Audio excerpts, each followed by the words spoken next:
Magluluto po tayo today ng crispy pata at ipapakita po namin sa inyo kung paano po magiging crispy ang balat ng ating crispy pata.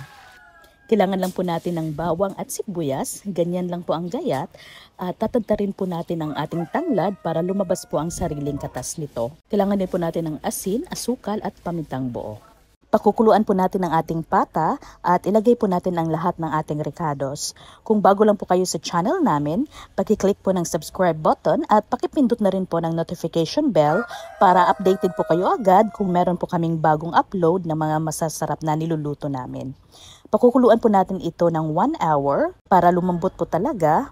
At habang pinapakuluan po natin yan ay gagawa po tayo ng ating sausawan. Bawang, sibuyas, kalamansi, suka, toyo at lalagyan po natin ng konting brown sugar at syempre ang ating sili. Nilagyan din po pala ng paminta at asin. Halu-haluin lang po at ayan, goods na po ang ating sausawan na mas lalong nagpapasarap sa ating crispy pata. After 1 hour, malambot na po ang ating pata at hahanguin na po natin ito.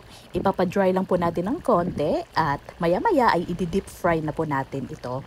1 litro po na mantika ang ginamit namin at deep fry for 30 minutes for each side. Kung nagustuhan niyo po ang video na ito, paki-share po sa inyong mga walls o sa inyong mga social media accounts para matakam din po ang inyong mga friends. Paki-comment na rin po na mga gusto niyong lulutuin namin sa susunod at pagbibigyan po namin ng inyong mga request.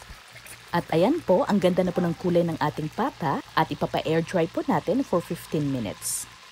At ito na po ang sikreto ng ating crispy na crispy pata. Pinapaliguan po yan ng kumukulong mantika. Yes po, pinapaliguan po ng kumukulong mantika at magiging crispy na po yan. Super crispy. Pakinggan nyo po. O, diba? O, ayan po, kain na po tayo, mga unata.